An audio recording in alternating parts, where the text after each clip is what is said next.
Nick Baldwin for SevereMMA here with a UFC middleweight fighter who takes on Oskar Piechota this Friday night at the Ultimate Fighter 27 finale here in Las Vegas. It is Gerald Meerschaert. Gerald, thank you so much for taking time. How are you doing? I know, thank you again for doing this. We're like 11 hours from early weigh-ins tomorrow morning. We're, of course, recording on Wednesday night. How are you?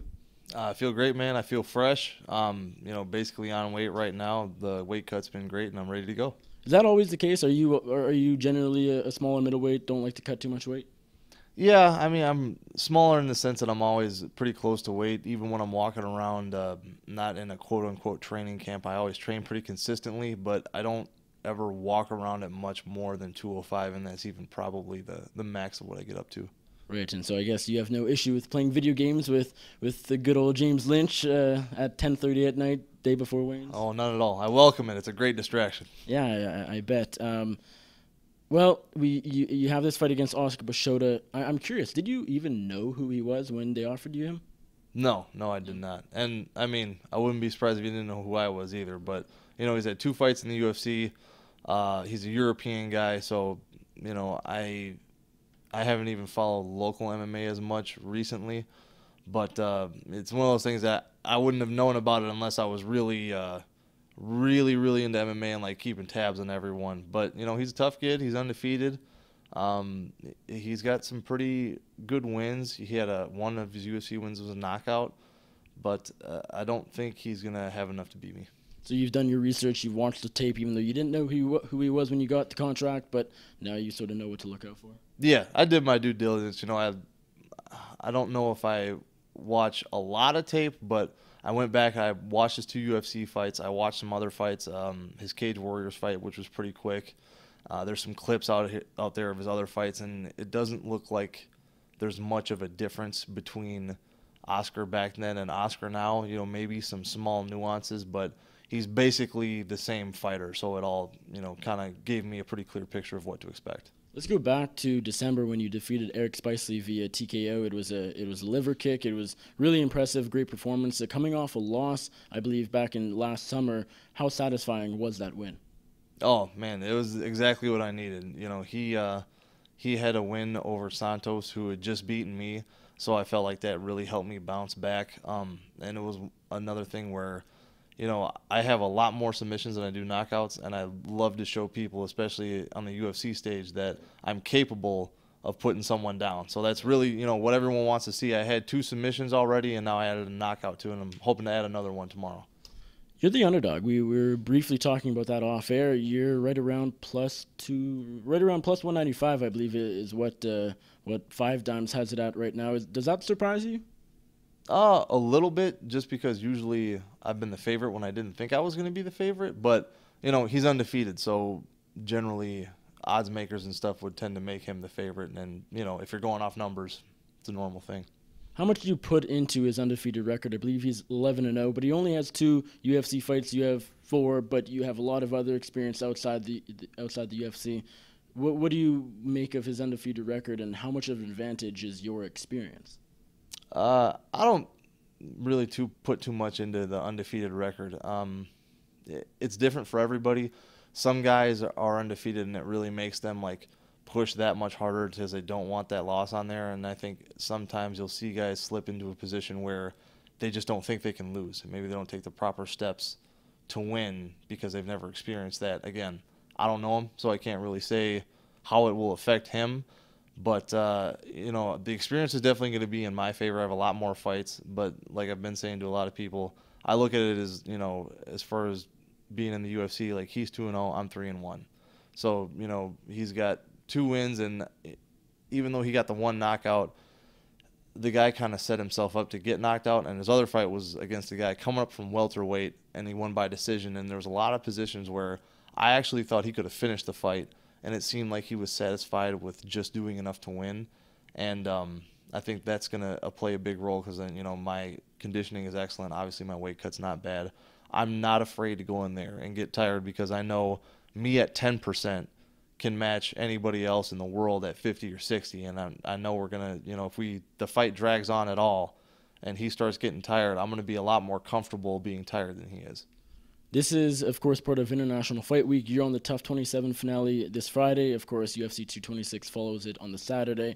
This is your second International Fight Week in a row. That's, of course, the Thiago Santos fight was back last summer at International Fight Week. Do you like it? Do you like the big stage and perhaps the nerves that maybe comes along with it?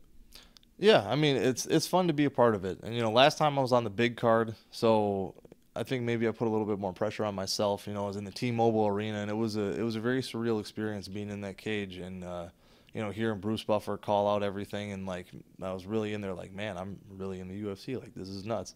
But this time, I really haven't felt any pressure. I'm not a main event or anything like that. I'm not on the big card even. And, I believe I'm the very first fight of the night, which is awesome in my opinion. I'm going to be able to get in there, warm up, go out there, fight, and go and relax and enjoy the night and enjoy the next day of fight. So right now I'm been pretty much carefree this whole week. I think you're the second fight of the night, but still, do you find that a little surprising? Because I think there's one tough fight, Tyler Diamond and Bryce Mitchell, the first fight that was just added. But is it surprising that you're so early on?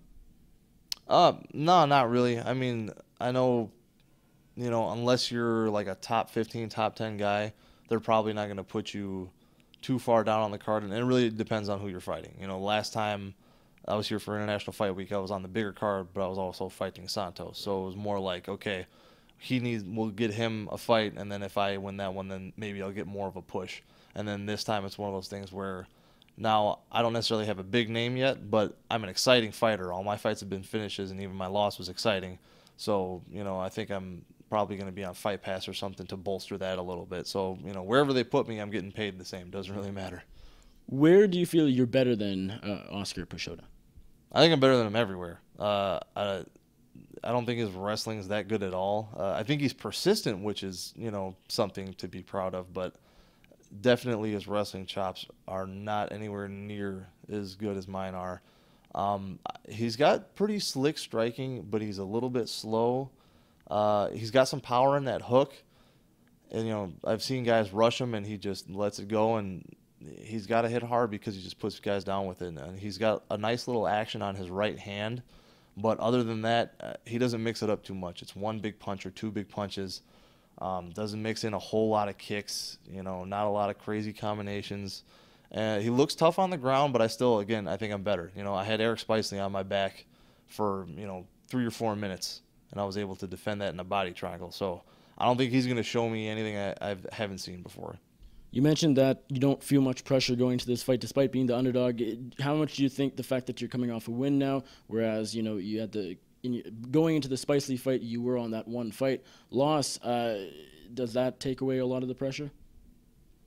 I don't know if it takes away any pressure, but I think before coming off a loss, I don't want to say that, it definitely drove me to do better, but I always perform really well when I'm relaxed too.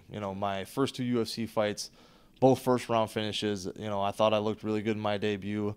I thought my second fight went pretty well, caught the guy off guard. And it's one of those things where I like to be like it's a normal day and everything's fine. I'll have nerves or whatever the next day or fight night when I'm getting my hands wrapped and all that. I'll go through same process I always go through. But, I got well over 30 fights now. It's one of those things where I've been there, done that so many times, it doesn't really get under my skin too much. It's nice to be coming off a win regardless, pressure or no pressure. Oh, yeah, for sure. I mean, I always want to be coming off a win. And, like, before that loss, I think I was on a 7 or 8 fight win streak or something like that. So now I just feel like that was a hiccup, and I'm going to continue on what I do best. In hindsight, I'm sure we've talked about that. I spoke to you going into your UFC debut back in 2016. Is it kind of crazy looking back how long it actually did take you to get to the UFC? I feel like it's one of those things where the timing ended up being good. Obviously I would have liked to have been in earlier, but I don't know that I would have been ready mentally, and I don't know that I would have had the skill set necessarily to do as well as I've done right now. So, it was a struggle for sure. It was about 9 or 10 years before I got the call, but when I got the call, I was ready and I was prepared and I was in the right place for it. So I'm thankful for that. Now, you're the first interview I've done since hearing the news that Max Holloway is off of this UFC 226 card, the featherweight champion, out of his second title defense against Brian Ortega. Now, it seems kind of relevant just because a lot of people might think it's weight cutting. Now, of course, reports are that he just had concussion-like symptoms going into the week. Wasn't weight cutting, but nonetheless, you got to sort of think about that. As a guy who doesn't cut much weight and all that, as we spoke about earlier, what do you make of Holloway being off this card? And obviously that was just such a great fight. Yeah, I mean, that's really unfortunate, and it was a fight that I was personally looking forward to. I think if it really had nothing to do with cutting weight, then, you know, that really sucks for him, and I feel for him. I do feel like, you know, just from the outside looking in, it seems to me that he might have to move up to 55 at some point, and I feel like concussion-like symptoms, you know, if he was starting his cut, obviously, before he got here, that would, to me at least, I would think one of three things. Either you were training too hard and, you know, you were getting dinged up a little bit and that caused a concussion, or your weight cut wasn't going bad, maybe mixed a little bit with the first one and you're losing a little bit too much water from your brain. Or, like, the least likely and would be worst case scenario, the third one is you have some sort of, you know, some sort of abnormality or cyst or like a, you know, a malignant tumor of some kind in your brain that could give you those kinds of symptoms. But, you know, outside of those three things, you know, I would think more to everybody else. I'm sure it sounds like a weight cut thing. Again, if it's not and he can make 45 just fine, then, you know, he should continue doing what he's doing. But he got into the UFC as a young kid. You start filling out a little bit more, and it's harder to lose that weight as you get older. And like I've said, in most other combat sports, you know, boxing, wrestling, everything else, you generally start moving up in weight classes. So if it was that, I think we might see Max Holloway at 55. But if not, and it was just a little hiccup, then that's just a, you know, unfortunate freak accident. And last thing, we talked about the matchup, how you match up against him. How do you get the job done? Do you have an official prediction? I think I'm going to catch him with a left hand. I've been feeling that a lot in training lately, and I think just the way this fight's going to go and the opportunities that he seems to present, I think I'm going to catch him with a left hand. Awesome, Gerald. Thank you so much for the time. 11 hours out from the weigh-ins, and best of luck to you on Friday. Thanks, man. Appreciate it.